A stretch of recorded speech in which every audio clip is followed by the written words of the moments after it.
Hello, hello, beautiful people, and welcome to Living Victoriously, the podcast where we're turning your losses into wins, engaging in real talk, and where faith, triumph, and unshakable joy collide to live your very best life. I'm your host, Victoria, and I am so excited and thrilled for this beautiful day. Yes. Sitting next to me is my pastor and my spiritual mom, Pastor Emily Lively Clinton, and also she is not just a pastor, but she is a wife and a mother of 4 beautiful children. And she is also a mentor, a songwriter, a singer, and she's a 3-time selling author. Okay, look 3-time selling author. So I'm so excited to have her with me and to talk about her victorious journey of her call on her life and her ministry, and I'm so excited to have her here with me. Oh my goodness! Well, thank you for having me. I'm super excited. Am I your first guest? You're my ladies and gentlemen. She is my first ever guest on Living Victoriously. Okay, this is better than winning a Grammy right now. I'm the first one that you've hosted, and I mean, you're going to host some really incredible people, so I take that as an honor. Yes. You know what? Kickstart it. I wanted you to kickstart it, though. I was thinking to myself, like, and I was praying, as I was praying, thinking to myself, I was like, Lord, how is this going to flow? And he showed me, like, I wanted you to share your testimony, and then when you brought people on, I wanted, Pastor Emmy to speak first with you and help you, like, walk through this transition and in this season, and as you're called to go forth, like, have her there with you. And I was like, you know what, God? I love you. You be putting things in order. I'm saying her like you know I love you. So tell everybody a little bit about yourself. Okay, where do I begin? I am a comedian, part-time.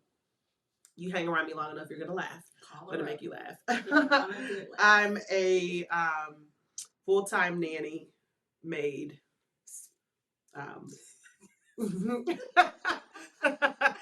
kid. I'm just kidding. I've got 4 kids, so I have to cook and clean and see about my husband, and I'm the administrator, secretary, doctor, nurse, everything. Custodian as well. Okay. Janitorial services. No, but that's on the family side. But in the marketplace, how I show up, I am so grateful that I get to be a senior pastor of an incredible church called Salt Life Experience Church, aka SLX Church. Shout out Matthew 5:13, for we are the salt of the earth. That's right.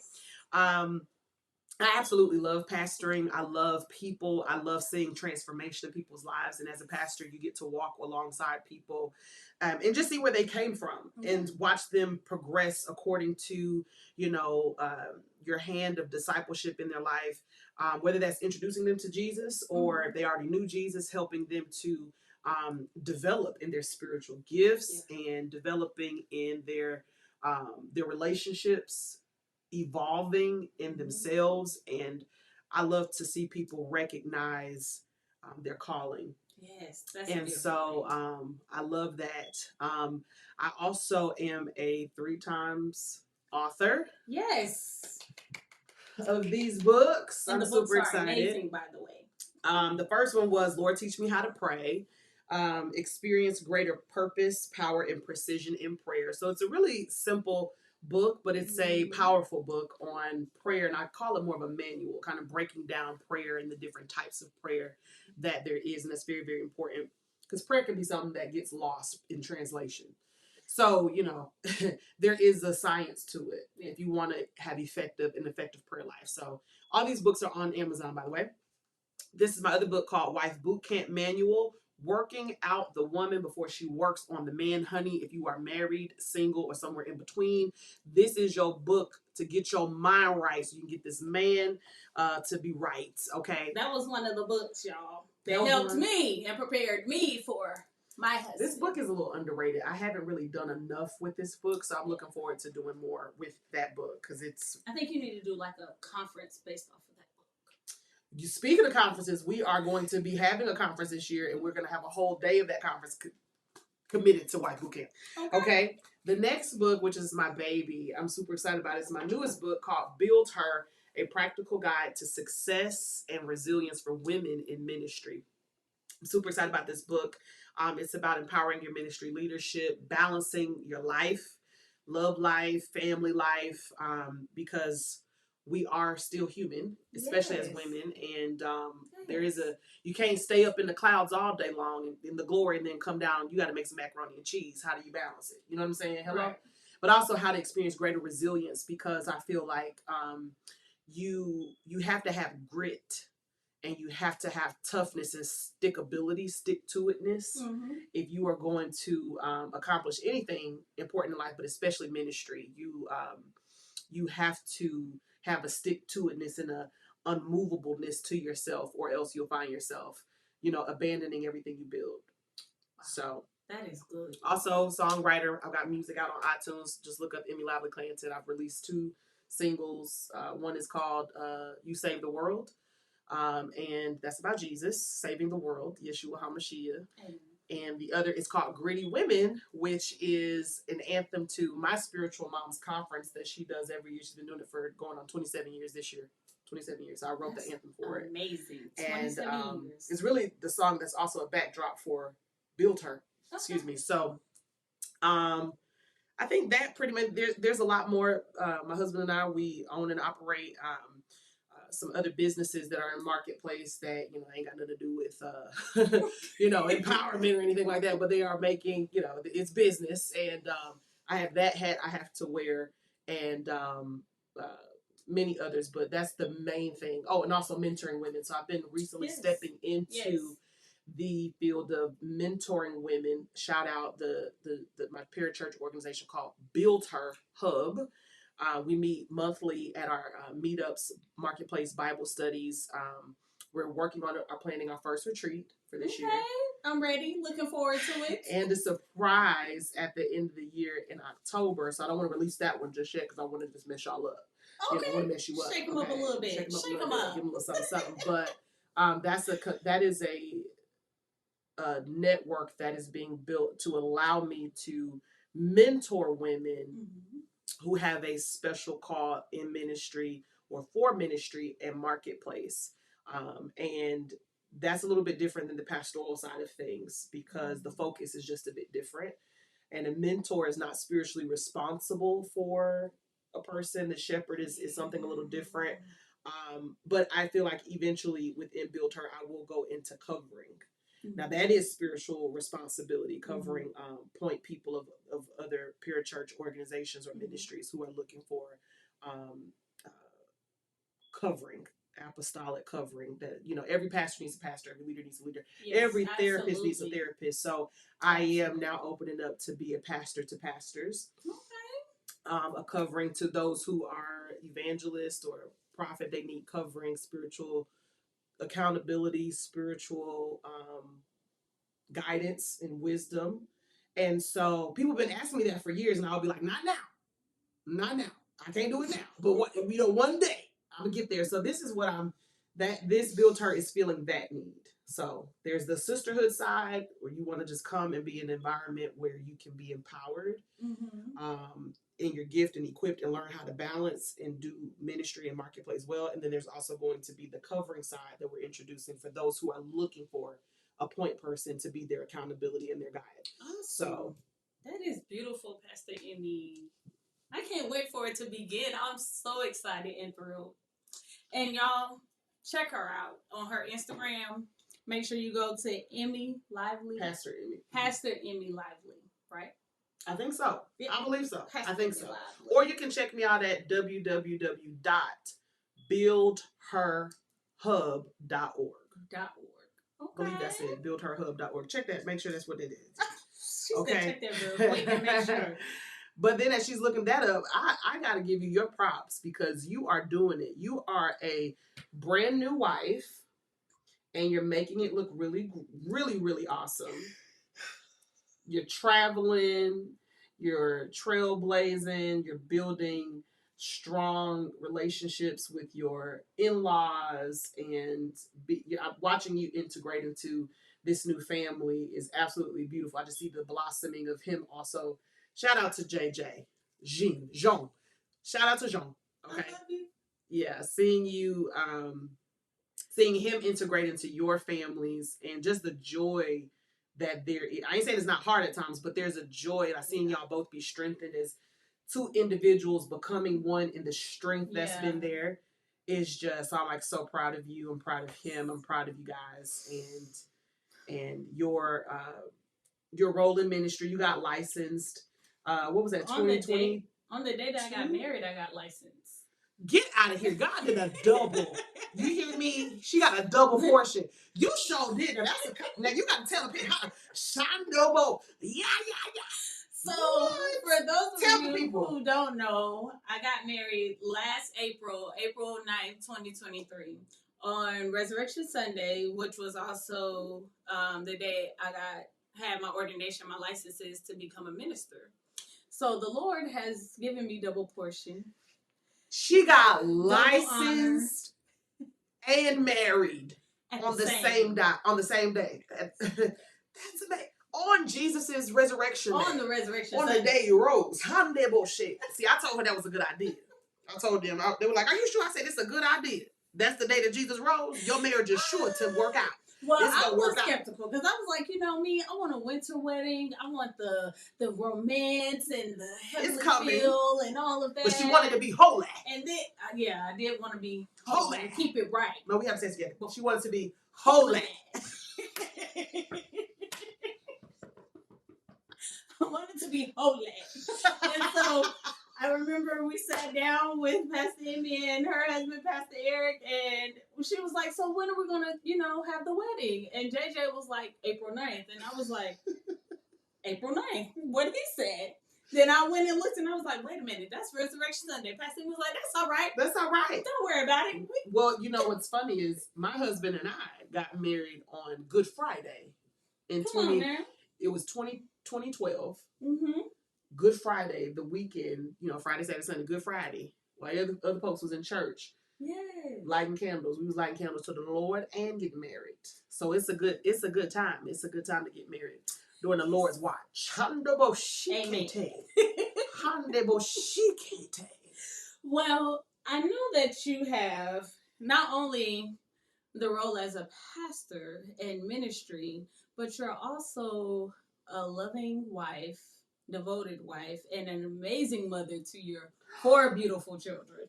An amazing mother. How do you be balancing all of this? You help a lot. It takes help. Yeah. Help. It takes help, y'all. Help. And don't be afraid to ask for it either. Yes. It takes help. I feel that in my spirit. Y'all say it with me. Help. Erica Campbell wrote a song called Help. Mm-hmm. That's my anthem for how to balance. Help, Lord, I need help. Lord, I need your help.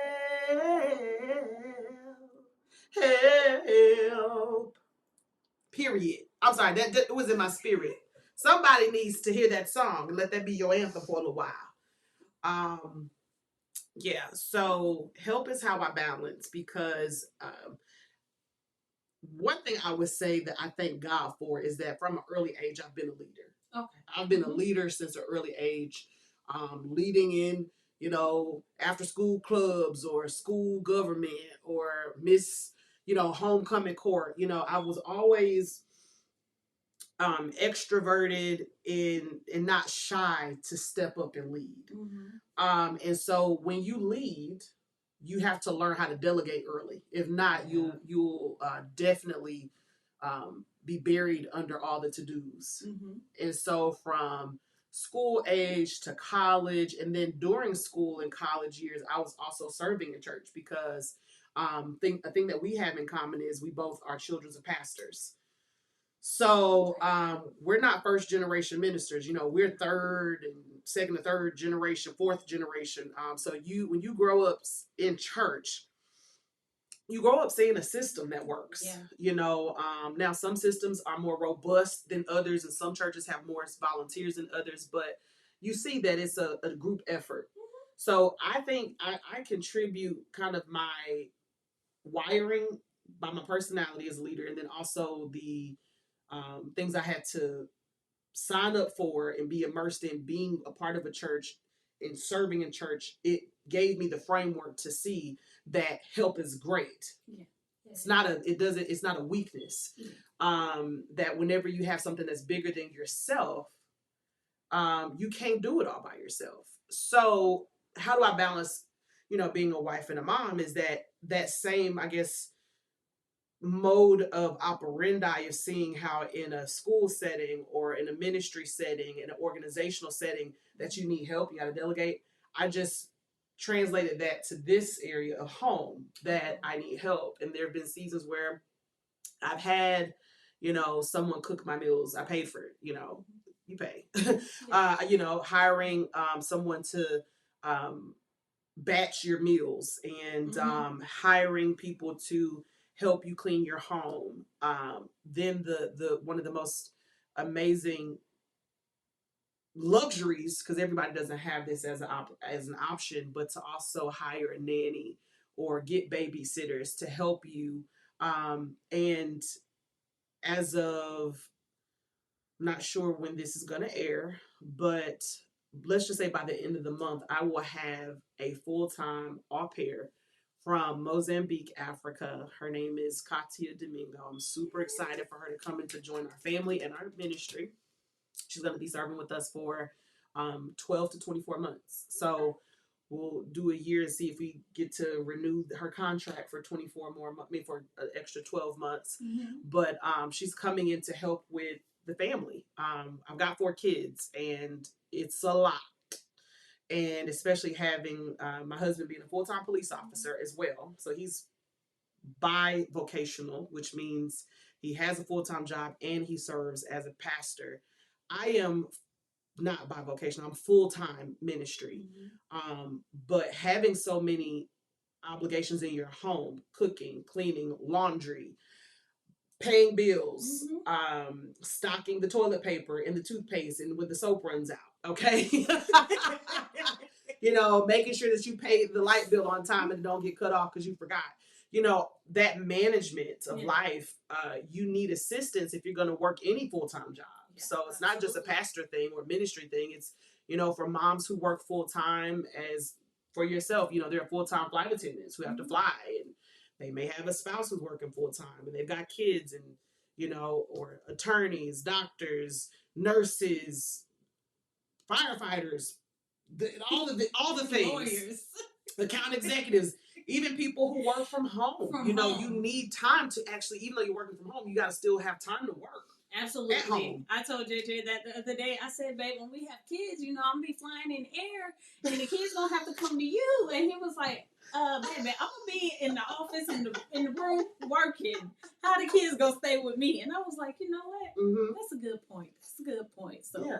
You got to get help. You got to get help. So that's how I balance. I balance with help.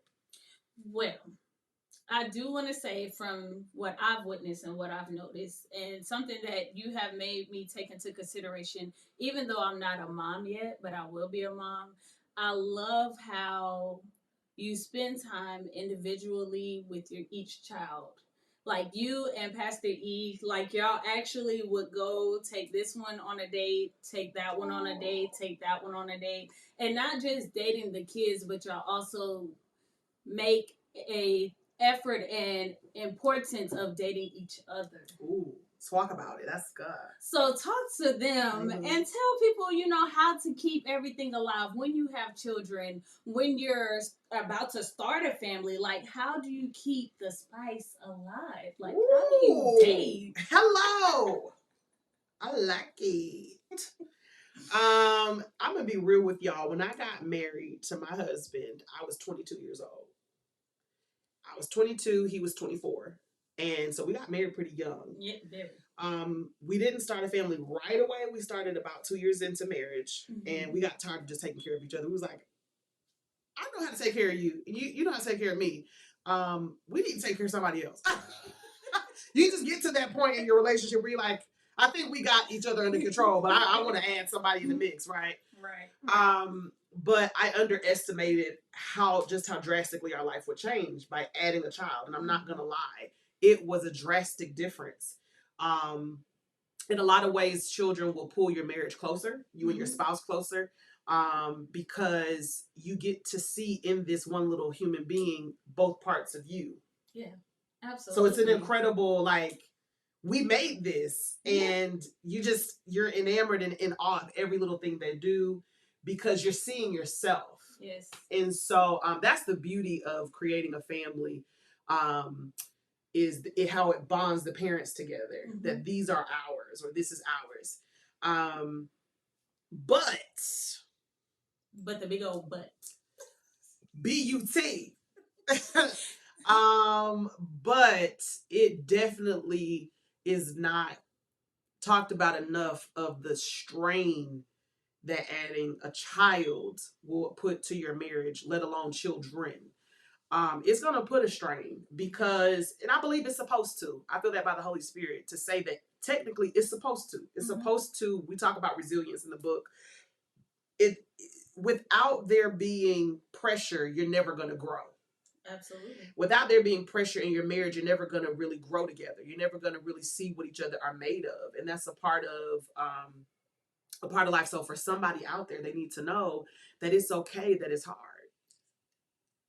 Isn't that a word? I feel the Holy Ghost helping me right now. It's okay. It's supposed to be hard, because hard makes you grow. And so, however, there is a difference between stretching and, spraining. Talk about it. So, while there's going to be difficulty with adding a little person or a little people to your life, you still don't want it to go to a point where you lose the essence of the fact that your marriage should come before the kids. Yeah. Your marriage should come before the kids. So that's one of the things that's hard for people to digest. But I believe that, and I don't always act like what I'm saying, but I do believe this. I believe it ideologically in my mind. I agree with it. Sometimes we don't always operate like it, that the marriage comes before the kids. But it's important to have that mindset and talk about that a little bit, because there are so many people, even as a flight attendant, or when I would have a conversation with other flight attendants or other people in general, I would hear sometimes that nothing comes before my kids. Not my man, not this, not that. I'll make my kids play. My man can make his own play. My husband can do this and that. And it's like, create this out of order balance that's not supposed to be happening. So immediately as you were saying that, I heard the Holy Spirit answer why people think that way, and it's a trauma response. It's a trauma response because somewhere, somehow, whether it was them or on their watch, their child was traumatized and they weren't protecting them, or they themselves were not protected. And therefore they get this ideology that says, I'm going to put my kids first. And so by no means is that my marriage comes before my kids, meaning that we don't protect our kids. Right. I think when people hear that, they think that you're saying that you're not going to protect your kids, you're going to protect your marriage before you protect your kids. No, that's not what that means. We're not talking about safety here. We're not talking about abuse. Right. We're talking about prioritizing. In other words, if my kid wants me to read them a bedtime story when I've already read them 5, but they want another one, and this bedtime story is going to get in between me finally getting to sit down and watch a movie with my husband, I'm going to prioritize. Baby, you done had enough stories today. I'm about to go watch this movie with your husband. With my husband, with your daddy, because we need time to connect. Right. Sometimes kids will want to co-sleep. And want to be in the bed all day, or want to be attached to you all day. Prioritizing putting your marriage first means that there's a time and season for everything under heaven. And I'm not going to, for the sake of making my child comfortable, always give in when they are demanding me.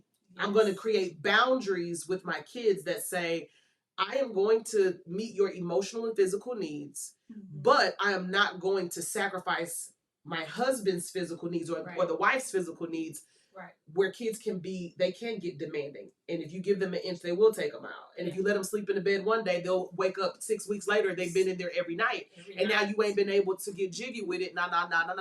So, and that affects your marriage. Yes, it does. So, for prime example, there are times in what it looks like to put my marriage first over, I won't say put them past my children. Let's reframe this phrase.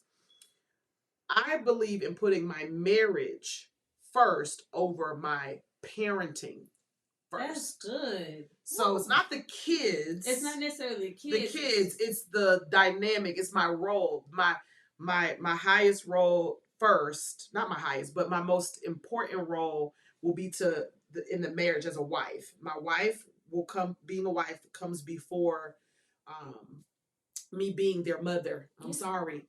But that's how it was. You got married first, then you ended up becoming the mom. Yeah, and we got to reframe what mom looks like, because we think that mom, it's unconditional. Well, we might need to put some conditions on that bad boy, because that's why we are breaking down in our marriages, because we're not tending to our spouses. We're not tending, like, for instance, my husband is not the marriage.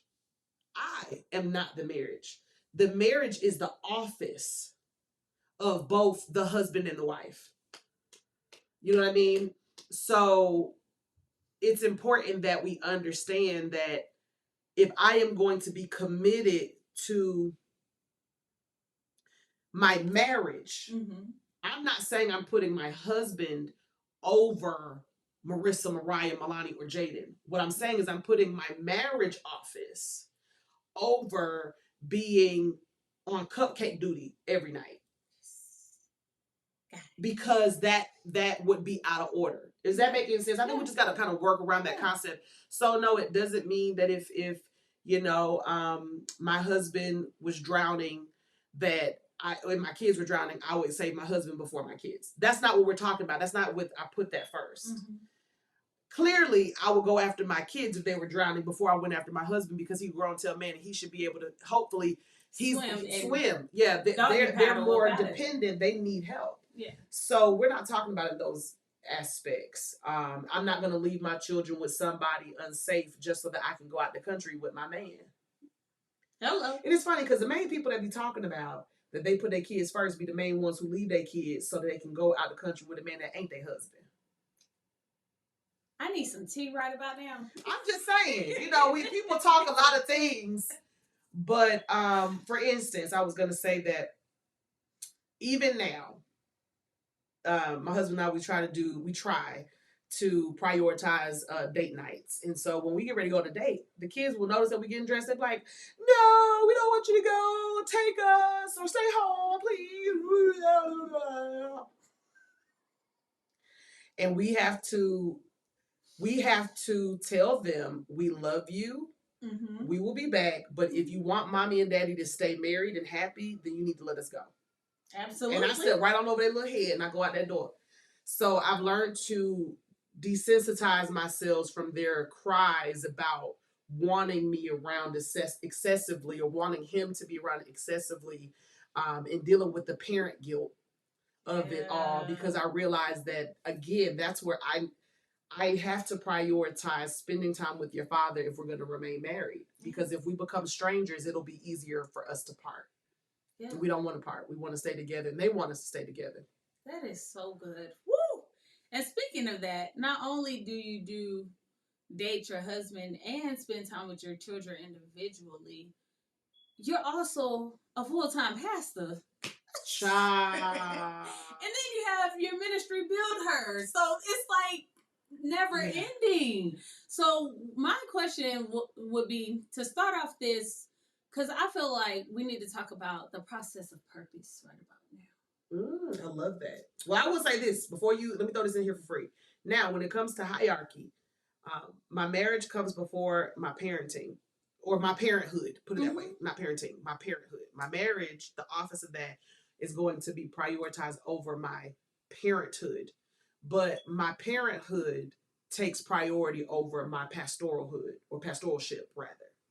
So I'm going to be a mother first to my natural children first. Mm-hmm. I'm going to be a wife first to my husband first over ministry or any business endeavor.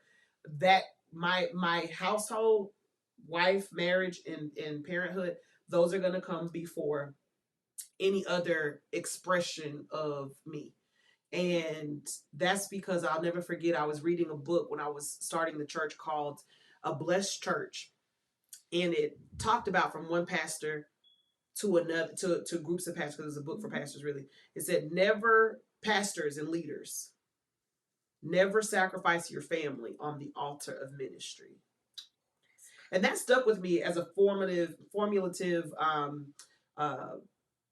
charge to how I build. We talk about build her. How I build my life is the foundation is Christ, marriage, children, then everything else. Then everything else, yes. Because what good is it to gain the whole world and lose your soul, lose your son, lose your daughter, lose your spouse? And so many people, for ambition's sake, they have so many ambitions that they will put becoming a millionaire, being a six-figure earner, building this, billion-dollar company, or building this mega church, or building this whatever over their spouse and their children. Yes. And they'll justify it and say, I got to go after my dreams. But at what cost? I'm doing the Lord's work, or the Lord's called me to do this. Yeah. And it's like, but your first ministry is your home. First ministry is your home.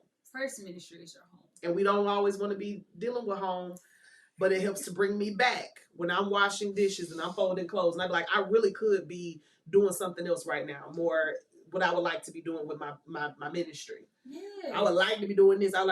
And God will remind me gently. He's like, but you are doing ministry. But you are doing ministry. You are fulfilling the purpose that I've called for you to fulfill. You are walking it out and living it out each and every day. Yes, remind me every now and then. But yes, I'm not saying it's hard, because you ain't gonna like having to do all the things all the time. But it keeps me from being. I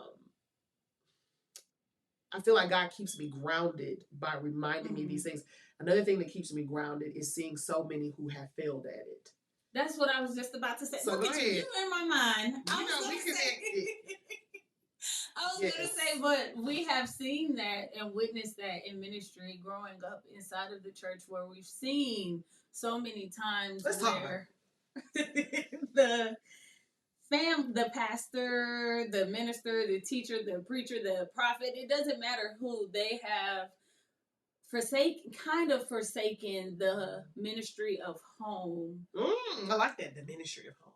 The ministry of home, because they're called, or God called them to start a church or lead this church or begin this ministry or to do that. Be an evangelist and travel and spread the gospel. And spread the gospel. Do missionary work. Missions work, or, writing books or lectures. But neglect the wife or the father and the children at home. I've seen so many women, since we're women, I've seen so many women forfeit family because of in the name of doing God's work. And to each their own. We all have a choice. But there are certain formative years that you just can't get back. And so I would just caution women from being imbalanced in their ambitions and imbalanced in their dreams, to make sure that you slow down and you incorporate that what you really want in your life. Because if anything you want, you have to make time for it. So if you want to have this booming, robust career, then you have to invest in it. But also, if you want to be a wife, you want to have a partner, you want to have a husband, you have to give time to that. You can't just fit them into your little world. That's the problem. We got so many self-sufficient women that are like, they gonna have to on my terms. I need a high value man. It's gonna be on my turn, my way. You gotta come into this. You coming into this. But your kids, I promise you, your kids ain't gonna come into this. They're not. Baby, you gonna have to make you like this. Yeah. The kids, you already just talked about how your children try to demand time. Oh, yes. They're gonna make you like these. Like these. And nothing you can do about it besides accept that this is part of what comes with the territory. So many women have these thoughts. And I see so many women doing this. It's an epidemic of where they are wanting a family. They feel like the man's not coming fast enough. So they allow themselves to get pregnant by somebody that they know. They already know that he's going to be limited in his involvement because they're not married or they're not in a relationship, but they just want to be a parent. And they're in love with the pregnancy process of it and the pictures and all the things. And I'm like, girl, are you sure? I promise you, it's hard. And I'm not a single parent. It's hard. And I got a husband. So you sure you want to do this without one? And I'm not saying that you need to go abort a child. No. I'm talking about people who intentionally you got pregnant knowing that you were not going to have the father present because you feel like you're in a rush for time. My thing is you need to go back, get this book, White Boot Camp, learn how to be a woman who's going to attract the right kind of man, get focus on becoming a wife, allow God to bring the right man in, and then start your family. Because you're going to need, it's hard. It's hard. And this little child is going to come and upset all the stuff that you've been thinking that you're going to be able to keep doing. You think, it's so funny. Side note, I'm not a Rihanna fan, but I know you are because you wear her skincare brand. I like some of her stuff. Fenty. I love me some Fenty, y'all. So she just had 2 kids, and everybody's always like, whenever she's getting ready to do a new drop of like some kind of cosmetic or some shoes or anything, they're like, she'll do like a coming soon, like a teaser, and people are like, when it drops and it's a item, they're like, girl, I thought you was about to drop some new music. I want a new album. Right. I want a new album. You know, and actually they did that when she got pregnant for the second time. It was like, you dropping a child, I thought you was gonna drop that album. Where the album at? Where the album? But I say this to say that Riri is a prime example of what motherhood will do to a woman's life and her career. Is that, and she's being wise. I think it's wise to say, I'm not going to let the fans dictate how soon I get back to something that's going to require so much of me that in this season, in this moment, my children, these new little ones, are requiring more of me. I don't have to do it. I'm not worried about not being on top. I'm not worried about falling off and new people coming up. Let to each his own. And I admire that about people who can say, and I try to, for myself, consider to be one of those people that I'm not pressed by trying to keep up with what everybody's doing. And I'm going to do it at my pace, what's good for me in my life. Good. That is so good. Woo! That was just the word. It's real. Listen. Beyonce was over there doing all of this stuff, and she had these twins. And I mean, some people can do that. It's not impossible. Yeah. But everybody not trying to be Beyonce. You know, some people are trying to be their own Rihanna. Rihanna's like, I'm a billionaire too, and I'm okay, and I'm doing this fit. I've got a different, when we talk getting into callings and anointings and purpose and passions, you know, you can, everybody doesn't have to be a Beyonce type of star. Some people can be a Riri, meaning I drop one when I get good and darn ready. And speaking about music, someone I also admire is Sade. You know, Sade was a woman who really, she's a legend, and she's still able to, like, whenever she show up in the room, she's still singing Smooth Operator. Yeah. And the crowd goes wild. Yeah. She don't have to drop another album ever. And there's still going to be people who find value in what she has done and will pay for it, for what she did 30 years ago, will pay for it today. And that's the beauty of when you find your sweet spot, when you find your purpose, and when you bond with that and put your energy into who God created you to be, instead of being a carbon copy of someone else. People will find value in you, and they will come to you for what you offer, and you don't have to try to keep up. You don't have to try to do as many posts as the next person or this or that and try to be in this rat race, because authenticity is what sells. You be you. You go at your pace. You. Be you. Go at your own pace. And the rest will come. And the rest will come. So you've been doing ministry for how long now? Almost 20 years. Almost 20 years, yeah. Y'all hear that? Almost 20 years. Senior pastoring going on 8. But I've been doing ministry sincerely, like really since I was 16 years old. 16. Wow. So all of those years, I mean, me and Minister Crystal met in high school, and I was leading. She said, "You've been my pastor for a long time." So I was in high school leading CIA. It was a what do you call those after school programs, and it was a what do they call them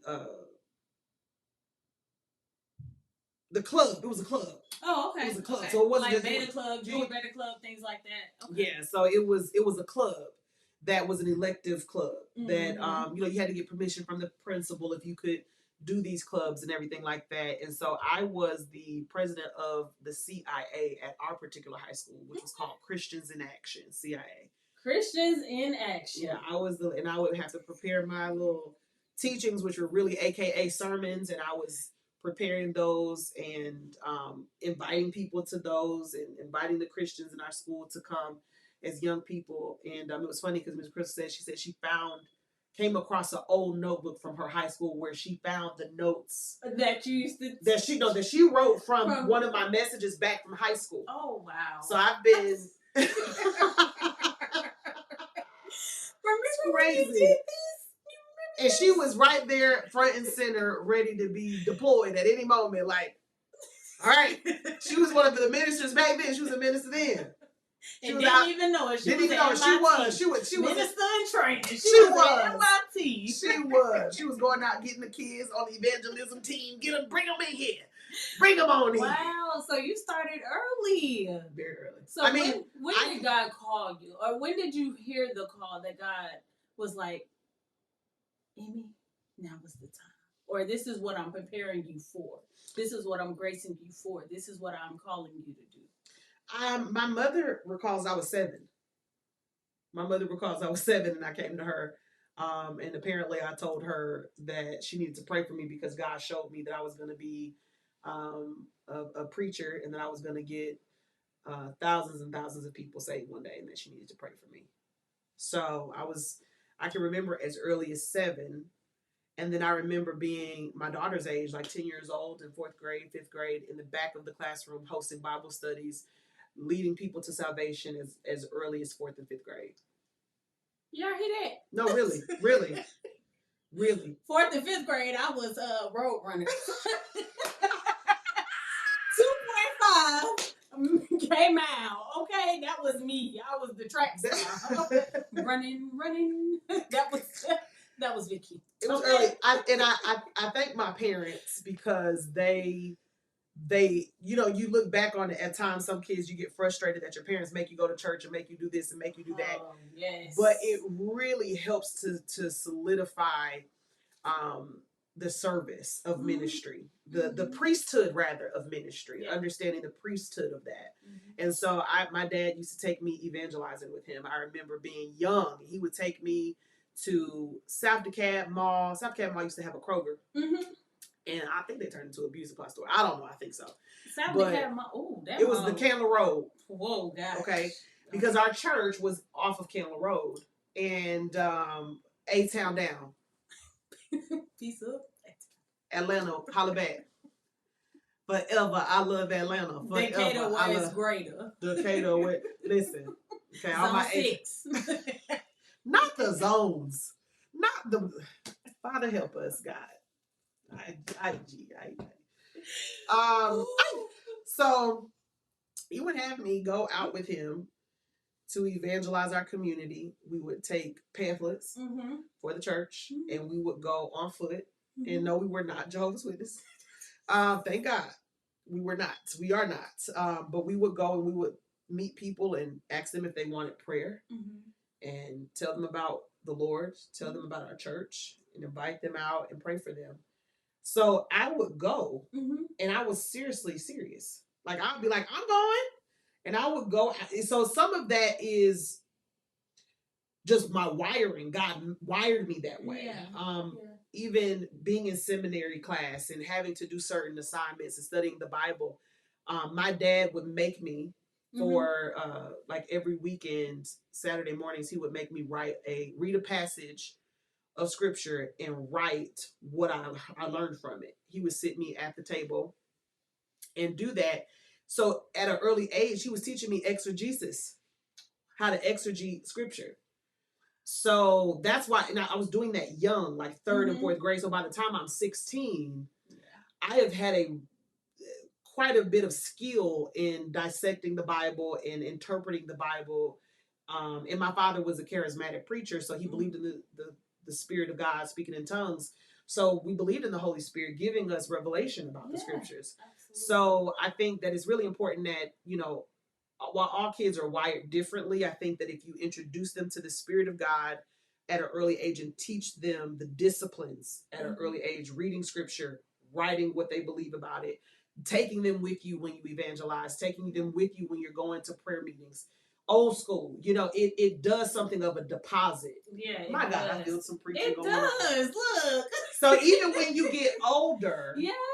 And I had my little wild phase. I think people go through that. I had a wild phase, but it was put in me at an early age so that when I did wander for a real quick minute, it brought me back because the rooting was there. Yeah, that is so good. I remember Dad used to take us to all the tent revivals. I was like, how many more tents is it out here? It's like, why? 6-day revivals. And then on Sunday, you're like, okay, is this the last one? No, we're going to have watch night service. It's like, hello, sir. I'm looking for a plate of chicken. Can anybody give me a peppermint? My legs are itching. These stockings are itchy. And then being in the praise team, the choir, the church choir. Then you got your brothers doing the musician work. Yeah. Like, people don't understand all that goes into this. Yeah. And it's just like, wow. It's just mind-blowing to see. I remember when I was younger, I didn't always want to be a pastor daughter because I felt like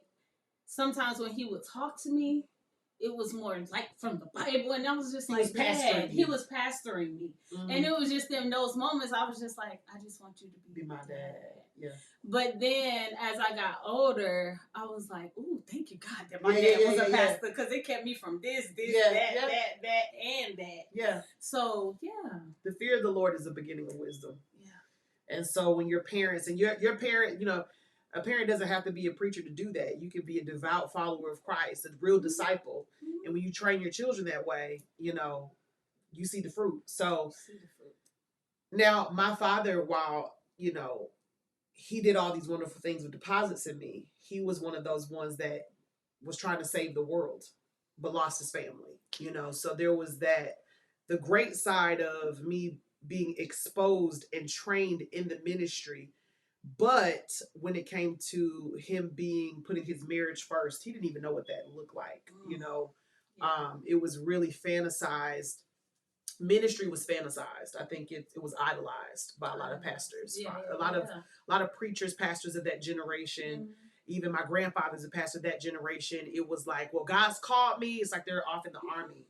Like, you stay at home with the kids, and then I'll be back, and I'll get back whenever God's done with me. And it's like. Absolutely. But you lose connection with your kids.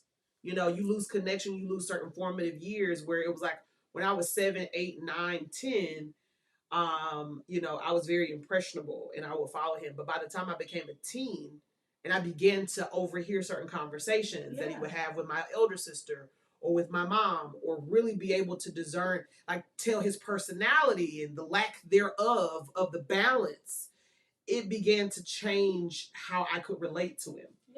Yeah. And so as a result, it put a strain on our relationship.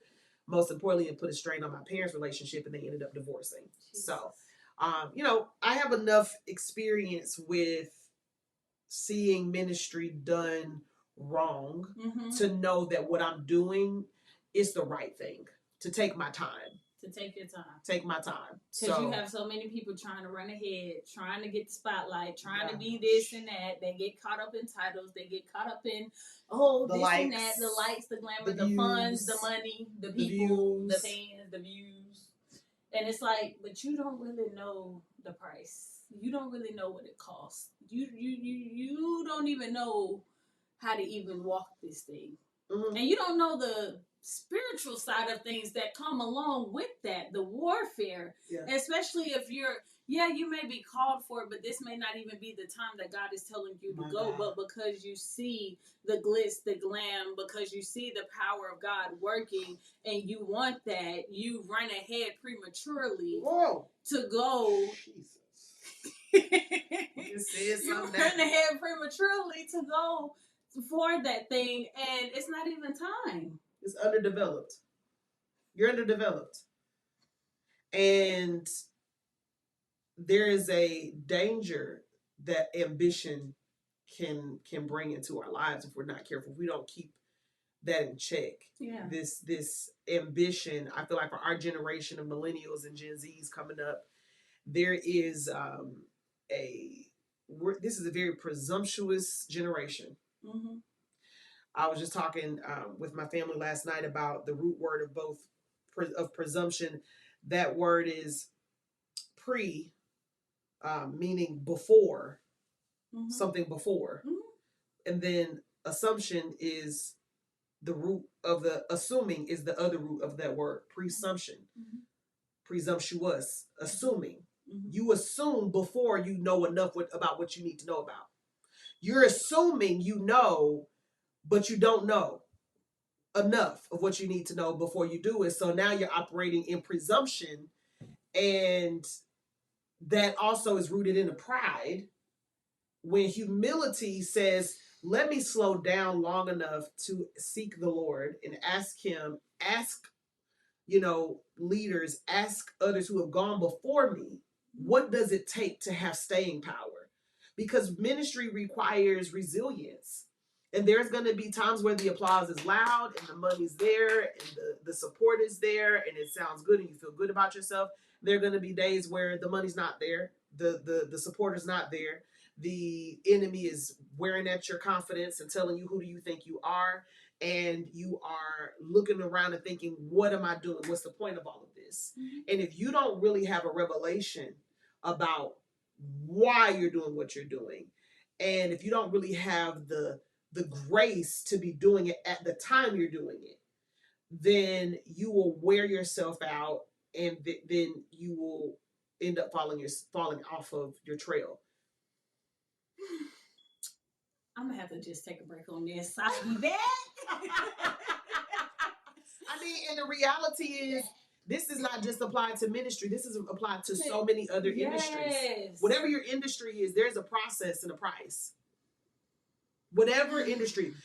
Look at doctors. Doctors don't become a doctor overnight. They have to spend almost between 8 to 11 years in school. Because I wouldn't trust you working on my heart, working on my back, working on my legs if you don't have the requirements and the skill and the handiwork that you need to do this. Even dentistry school or chiropractors. These people, you brought up dentistry.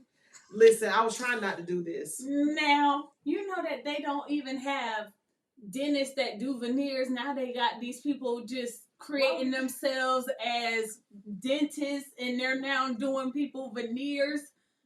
I just heard someone say that the other day. They said, yeah, when they got my teeth done by this person, they have their little office building that they rent out, and they did my veneers. And I was just blinking. Like, so you gonna trust somebody that don't have credentials, that don't have, ain't went to school, ain't not a lick, didn't do anything, not a lick of school, and you gonna let them work on your mouth?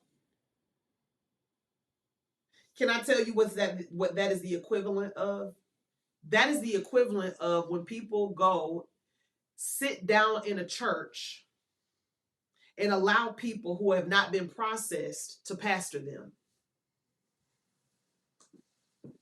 You go and submit yourself to somebody unprocessed that calls themselves prophetess so-and-so or apostle so-and-so or pastor so-and-so, and they have not been processed. They're out of their season. They're being presumptuous, going ahead without the degree in the spirit. I'm talking about walking with God in the spirit, being submitted in the spirit, having to serve in the spirit. Don't you ever go to nobody who ain't served nowhere else. And you go and then you wonder why you get hurt. You go and you wonder why you receive trauma. You go and you wonder why, you get devastated. And it's because you went and sat with an unlearned preacher. You went and sat with an unlearned prophet. you went and sat with the unlearned apostle because you were enamored with the gift. You were enamored with the shining lights and the likes and the aesthetic. And also because they were teaching to just the soul. Okay, that's good. They were teaching something that you were a void. They were teaching to the soul, an area in your soul there was a void, and they were feeling that, whether it was love, whether it was peace, whether it was something that you were lacking. They were speaking to that. They made you feel included. They made you feel loved. They made you feel like you were wanted. And a lot of people, just growing up and looking all over in society, has dealt with rejection. Absolutely. Has dealt with abandonment issues, has dealt with low self-esteem or things like that. So a lot of times those preachers that are undeveloped, they're not really trying to penetrate that inner spirit, man. They're going for the soul. So they're trying to get your emotions heavily involved. They're trying to get your mind involved. So now when the flesh, the carnal man.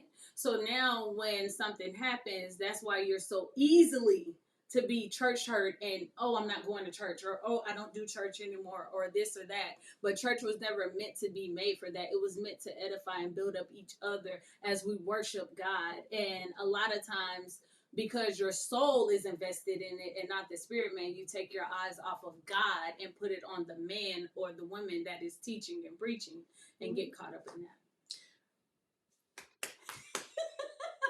100%. Because it's like we want our ears to be tickled. We want a tickling, the Bible talks about in the end times about being careful that there will be these false teachers that arise and they will give you, itching ears. The people will have itching ears. They want to hear something that feels good, but is not bringing transformation, because that's going to come with some conviction. Of course. And it's like we get also caught up with the aesthetic and the likes and the numbers and whatever. And instead of seeking out a board certified physician or a board certified dentist, you, instead of seeking out a kingdom certified pastor, a kingdom certified apostle, a kingdom certified prophet, we go the cheaper route. And we, instead of paying the $20,000 it really costs to get real veneers, you go and sit on somebody's sofa and let them put $2,000 worth of putty on your teeth, where every tooth is the same size. Because we want the aesthetic instead of the real deal. But here's the truth about it. We must get back to caring about what it is, versus about what it look like it is. Yeah. Absolutely. So, the truth is that when you get the real deal, it costs. We talk about the cost. The cost for a real dental surgery is going to cost you more than a cosmetic quick fix filler-upper. Because half the time, if you go to somebody that just does the veneers and they just do it their way and they don't have the credentials, they're not really paying attention to what's underneath that tooth, that veneer work that they done. It could be cavities. It could be a root canal needed to be done. It could be dental work that needed to be done, but you're not able to see that because you don't. They're not even, it's not even that they just can't see it. They're not qualified to address it. The deeper underlying issue, they're not even qualified. They have no clue on how to fix that. And they don't have any right to write you a prescription to remedy that with the antibiotic. You have to be an actual certified doctor to put in a prescription. So they can't even give you nothing for real that's going to heal the root of your problem. And that's what happens. People are going to these ministries with these people who are not even qualified. They haven't even done the inner work themselves to be helping you dig through your stuff. They open it up and really open up your heart and run around scared with their hair on fire because they don't even know what they are doing. And so even so many people are dying from complications with surgeries, with their body augmentations. And they're going to these foreign countries to get these augmentations done because it's cheaper in their mind to go to another country, and they die. Yeah.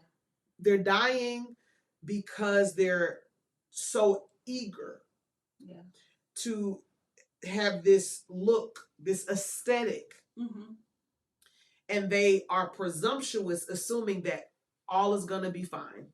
Yeah. There won't be any problems. I won't have any complications. So I'm going to bet, you're going to bet your life on putting yourself on a table or in the hands of somebody, opening up your mouth or opening up your body for a procedure where this person is not board certified. Or even if you go to a doctor in another country, there are different standards in Guatemala medical system than there is in America. You think you want to go and try it in another country where they're not certified with our same standard?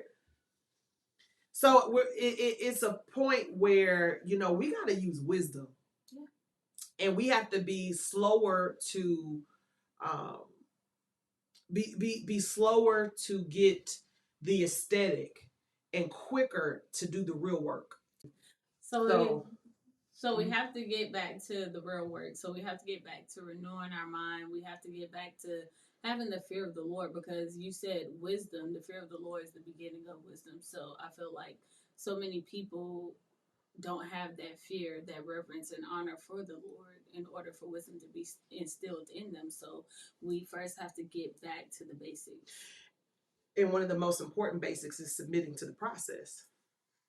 There's a process that it doesn't matter how fast you want it to go. The time is set by the Lord.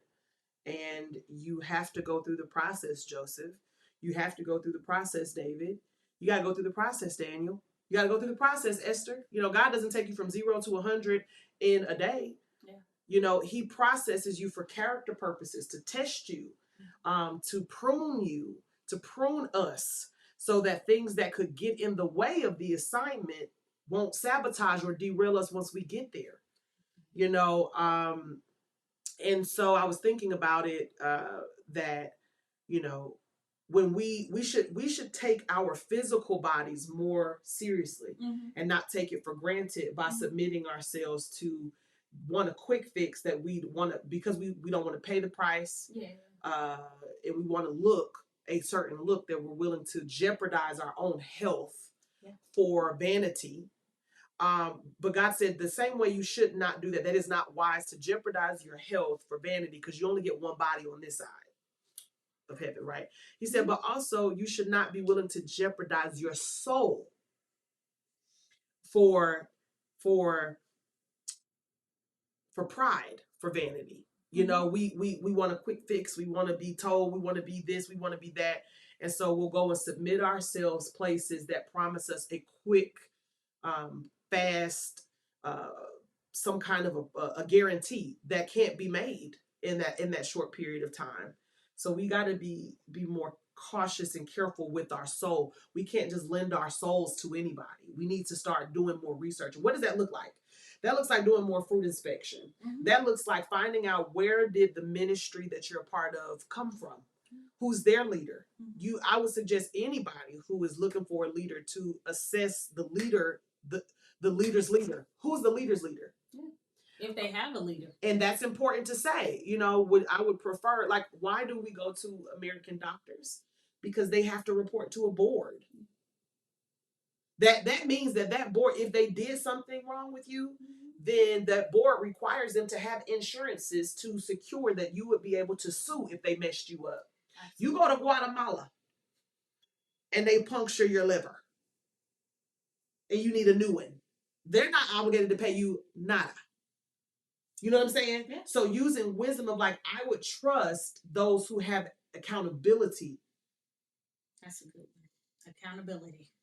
If you are a part of something where there's no accountability, what's going to stop this person from being their highest authority? That they're just always right, and it's not, you know, everyone else is wrong.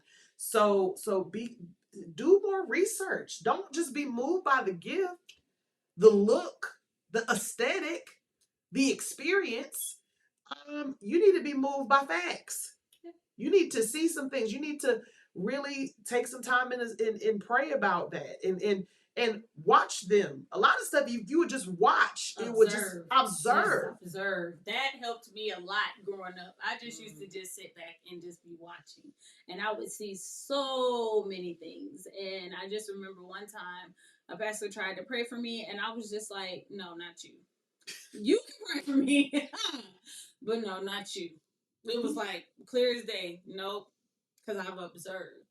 Not just on the pulpit, but behind the scenes. Behind the scenes. Behind the scenes. Because it's not just what you do in front of people, but it's the integrity that's inside of you, but outside of when nobody's around. So, yeah. Yeah, observe how they really treat their wife. Observe how they really treat their kids. Observe how they really treat their family. Observe, because those things are indicators to their qualification and certifications in the spirit to be laying hands on you, to be being your covering, to be being your man or woman of God, that you trust their heart. Because even when people prophesy, prophets can be influenced by their own flesh if they're not pruned and processed. And you can have prophets that are preaching out of bitterness and releasing words into your life that God may not have wanted them to release the way they did, and you get hurt. So you want to be around men and women of God who have character, not just the gifting. You know, the gifts of God come without repentance, yes, but the fruit of the Spirit is the evidence that they have communion with God. So you want to make sure that, you know, there's evidence that supports these are the people that I'm submitting my mind and my heart to. Now you need to keep your mind. Yeah, that's important. Keep your mind and keep your soul. Listen, keep your mind by doing the work, doing the research. Yeah. Just like you would, look, if you want to get your body done, you know, get a surgeon, do your research. You don't just go to the first one you meet, or you don't just go to the one your friend went to. Get some second and third options, you know, before you just submit yourself to a place and lay on somebody's table. And that's what we're doing every time we go to church and we plug in. We're opening ourselves up to be imparted into, be poured into. And we want to make sure that those vessels that God is using are also pure. That is so good, Pastor Amy. I'm so grateful and thankful. We're going to have to do a part 2 of this, y'all, because this is just so good. But before we head out, I do want to ask, is there any advice that you want to give everyone that tunes in, everyone that is tuning in, any advice that you want to give them for those of them that are called to ministry?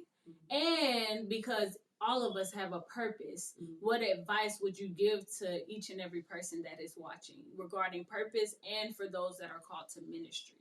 Okay. Stay the course.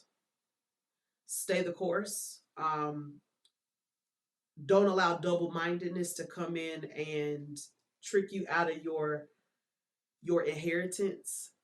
There is a reward at the place of our purpose. But when we struggle with staying the course, and we waffle back and forth in between too many things, then we never get to the reward. You have to have resilience in your purpose, and you can't keep switching it. You know, a lot of times I feel like there's this era, this generation doesn't want to be boxed in, so we want to be able to do anything. They want to be able to be a man and have breast and a braids, and they want to have, you know, a mustache. Sir, ma'am, thing, pick one. You're confused. Yeah. You know what I mean? So it's like, I don't have to choose. I can be whatever I feel. I'm fluid. You will never attain purpose, the fulfillment of purpose, being fluid. You have to be clear on a path that is a very narrow way. Yeah. And so when God begins to reveal to you parts of your purpose and parts of your assignment, purpose is broken down in bite-sized chunks called assignments, because assignments change. But the assignments that he gives you is an indicator to what your purpose is. That's good. Okay? So if you keep switching assignments, throwing them out like you're changing drawers and changing shoes, then what happens is that you'll never be processed because the assignments come to process you. Each level comes to prune another level of you. You're giving of yourself, yes, but you're also being worked on. The work is working on you. So sometimes when it feels like, well, this thing isn't working, this thing isn't catching. I've been trying to go after this. I'm just not seeing the fruit yet, because the work is actually working on you. And once the work works on you, then it'll work.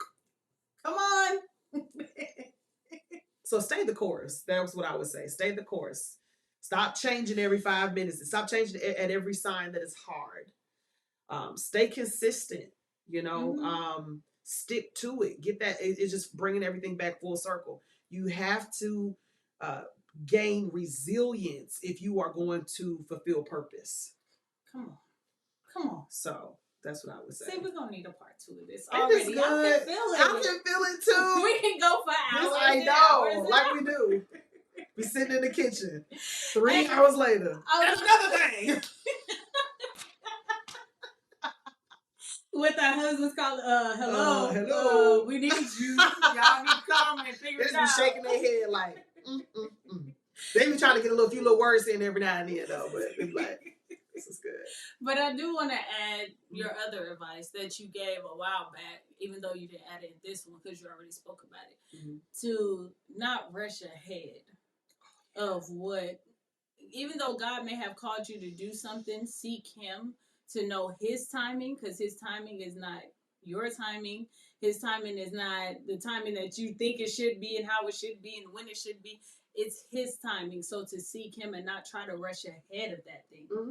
So yeah. And I would say, to add to that, when we say seek God, what does that mean? What does that look like practically? Yeah. Practical advice to seek God about timing is to truly have greater introspection. I don't think we spend enough time looking at ourselves. I don't think we spend enough time, reflecting on. Look, we gotta be more real with ourselves and be like, self-examination and reflection. Why do I really want what I'm saying I want right now? Why am I really going so hard for this thing right now? Is it truly because I desire this, even if nobody was to see it? Is it a fulfillment of something that nobody else has to applaud for? If nobody ever gave me a thumbs up, truly what I would do for free. Yeah. That's what they talk about. Purposes, the thing you do for free. If I still want it and there's nothing, no accolade or money, something attached to it, then that is an indicator that it's truly from the Lord. But if it's something in me, and I'm not saying there's anything wrong with making money. What I'm saying is that the driving force. If it's power, control, pride, ego, looking at myself and saying, why do I want, a husband right now? Is it truly because I'm in the place in my life where I'm ready to share? And, I'm in the place in my life where I'm ready to, open up and make room for someone else to join me? Or is it because I want to prove to everybody at the cookout that I can get a man too, that everybody said I couldn't? I want to show up and make all my cousins' mouth drop open and say I was wrong. Then no, you're not ready for a husband. You're not you're ready for marriage.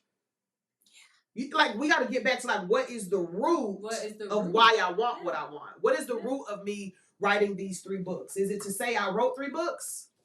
Yeah. Or is it because the reason why I wrote these 3 books is because they were a mandate from heaven that they were going to change people's lives. And I don't want to be disobedient, because if somebody's life can be changed, I want to make sure that I do my part to get it out to them. But other people want to be able to just say, I wrote 3 books. Yeah. Yeah. Look Absolutely. At me now. Do you want to really be a leader in ministry so that you can serve God's people and you get fulfillment even when nobody's watching? Or is it because you struggle with significance and now you feel like this, if I do this, I'm gonna matter because I'm in leadership and people are gonna have to respect me? Then you're not ready for that leadership. Not ready. If you can't be. Our motives, if we can get down to the root of why we want what we want. And I'm gonna tell you, I am very smart. I'm very intelligent. I'm very creative. I could be doing a lot of other things right now and be, I'm certain, world known for a lot of other things. Because I know you wanted to sing, and the Lord was like, "You gonna pastor?" You was like, "Nah, I'm gonna do that later." Later, after I turned 65. But I'm gonna have my singing. Yeah. Oh yeah. I was supposed to. I tell people I was supposed to be the next Tamar Braxton. In my mind, she was taking my spot. I'm like, who is this lady on television? Who's supposed? These are my songs. She has my hair. We wear the same color hair. What is she doing? Yeah. She's funny. She's comedic. She's comedic gold. She also needs deliverance. But my point is not that. My point is when God called me to pastor and to write worship, you know, it wasn't that I was not going to sing anymore. It was that I had to trade in what I was going to be singing about. He said, I want you to, I was pursuing an R&B career. I've written a lot of songs for artists, some of which you guys know. And it wasn't that God was saying that R&B was sinful. Again, it's a time and season for everything. So I was writing songs and working on my music career, and I was still involved in church. I was still involved in ministry. I wasn't pastoring, but I was still involved in ministry and service. But he was calling me to have to lay something down to pick up something greater. And at that time, me being young, I didn't see what he was asking me to pick up as greater. I saw it as a lesser. Yeah. You know what I'm saying? Like, I want to do that.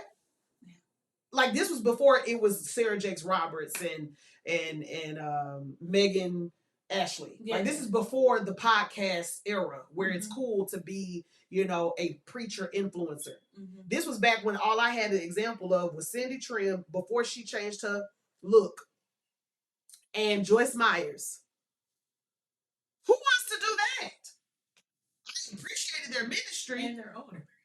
Like, that's all I really saw of women in ministry. It was like a few. It was very, very limited in what was an example that was attractive to my young self. I was 26 when I started. Yeah. I'm young. I've got collagen in my cheeks, both ends. You know, I don't want to do that. So, so this was like, if this is authentic for me, I don't take this lightly. But even in the stage where our church could be much bigger now and could have been much earlier. But you know why it hadn't been? Was because I've been submitting to the process. My family was not at the stage. My husband was not at the place to be able to support what would come with a huge ministry. Yeah. So I've been doing it within my capacity in my seasons. And that's why I already seen the vision. I already know the 5,000. I already see the mega. I see the buildings. I see the multi-locations. It's going to come. But I'm looking to, when I get there, it's going to last for another 30 years. And I'll pass it on to my children's children. It'll be continual for the next generation. We're going to preserve the generations through the next generation. But if I go and I prematurely start building these things and it's not able, my personal life, my private life cannot support it, then what I've done is really I've damaged the next generation because they got something negative to see.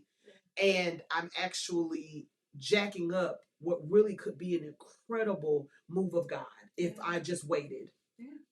And you allowing God to lead you every single step of the way. Sometimes you're ready, but your spouse is not. Sometimes you and your spouse are ready, but your children are not. Yeah. Sometimes you're ready, but your body's not. Sometimes you're not ready, but your spouse is. There has a kairos time is when all things come together at a boom, at the all of the pieces, all the things, they're in alignment and they just click, boop, and now here we are. That is when purpose meets destiny moments. That was when Joseph was in the jail and now Pharaoh has a dream that only he can interpret. And I watched that on Superbook today. I watched that on Superbook today with the kids, y'all. Joseph. I ain't stressing today. Hey, I ain't stressing today. I ain't stressing today. No, I ain't stressing today. So those are those moments where it took him 13 years to get to that moment. Yeah, absolutely. He was 17 when he had the dream, but he spent 7 years going through transition and a large portion of that time in a jail cell for a crime he didn't commit. But that's why it's okay to not chase the limelight, because God knows where you are. He knows where to find you. He knows exactly where you are. He will get your opportunity to you in the middle of a dark, damp jail. Just like Joseph. They sent for Joseph. God knows how to send for you. This fear that we got to be opportunists and go chase every opportunity, God says you're wasting your energy. Just to get, thank you, Holy Spirit. So you said they sent for Joseph, right? Remember when he sent for them? He said, tell them don't forget about me. God did not forget about him. Sometimes we try to do things in our own power and in our own strength, but God wants to do it so that he can get the glory. So he sent for Joseph to come because he had an opportunity. If the cupbearer would have went back to the priest and said, to the Pharaoh and said, I have this man who told me the dream and this and that, he would have been back there. But God has his timing because he wants to get the glory.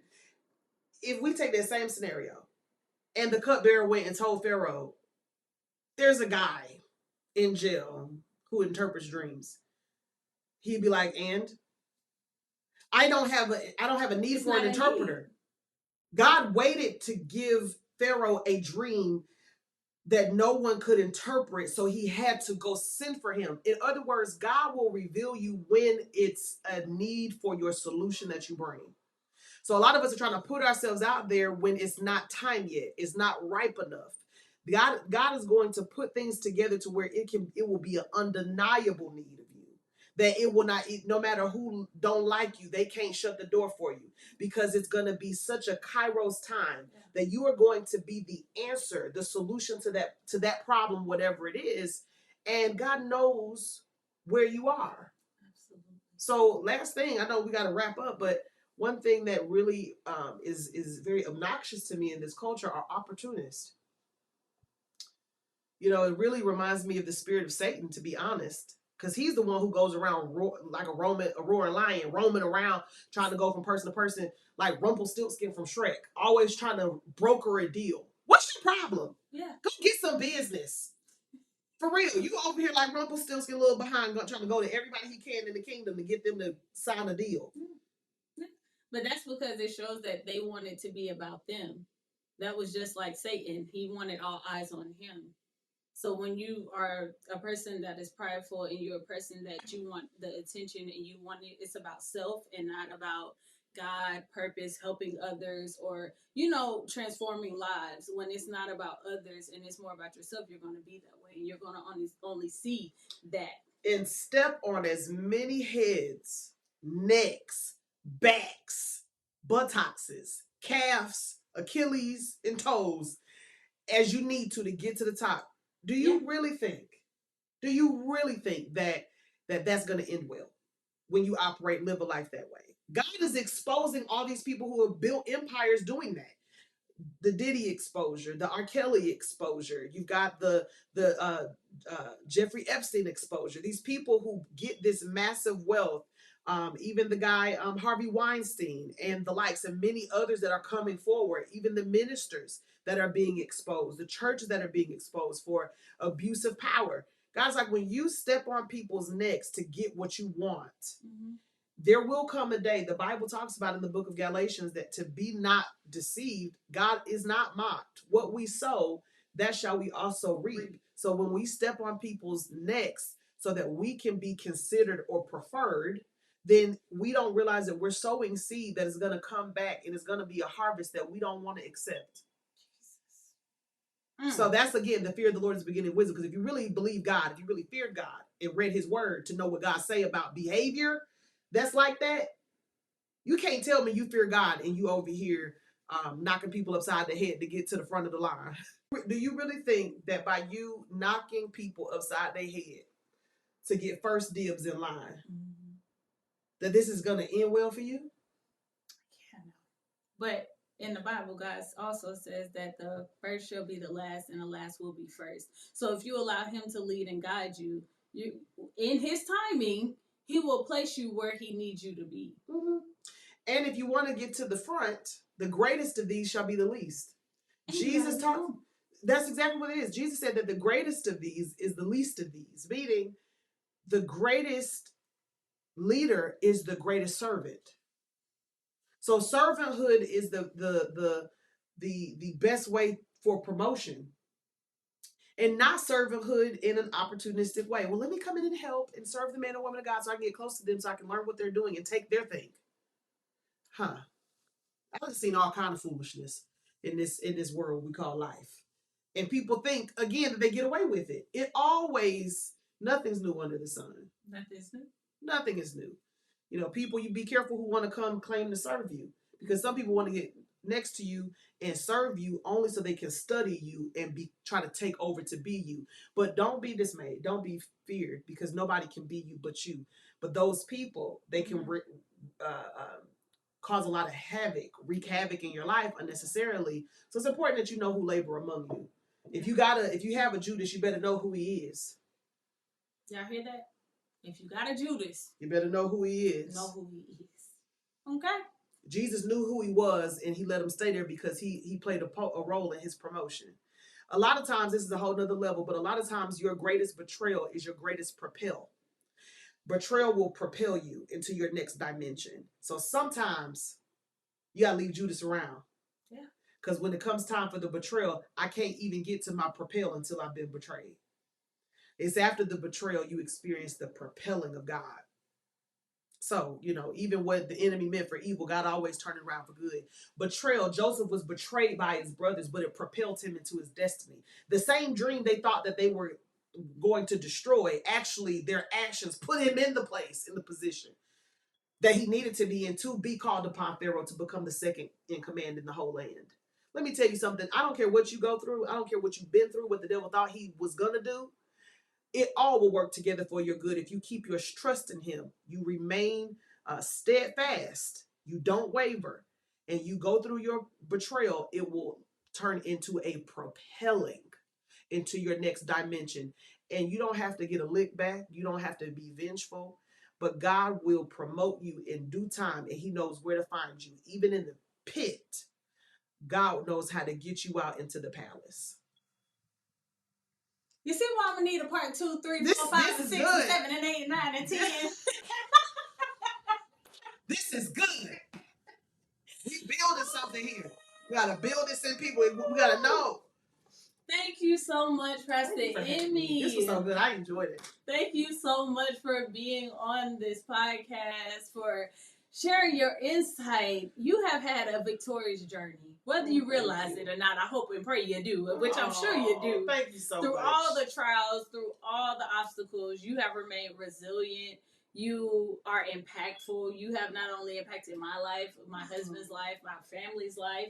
You have touched each and every person that has known you. And I'm just so blessed to call you my pastor. Oh my. I can't. This is so just, my heart feels like cotton candy right now. So it is just, I bless God for you. And I am so excited about this living victoriously with Victoria, because you truly are. And I just want to commend you for being steadfast. You're a steadfast woman. You're a woman of integrity. I commend you for your integrity. Your character is solid. And that's why everything you ever see this woman get, she will keep it, because her character has been tested, so she won't have to lose it. So I love that your character is solid and your fruit then remains. Thank you, God. Your fruit shall remain, and this podcast is going to go places that I prophesy. Matter of fact, I declare it. I decree it. This podcast is going to go across the globe. It will be a global podcast. In Jesus' name. It is so. It is blessed. I release the blessing now. Lord, you guys, I'm so happy and grateful to have you all tuned in. I will see you in 2 weeks on Wednesday. Until next time, continue living a life full of victory. And I will see you in 2 weeks on Wednesday at 6 p.m. Eastern Standard Time. I love you all, and be victorious.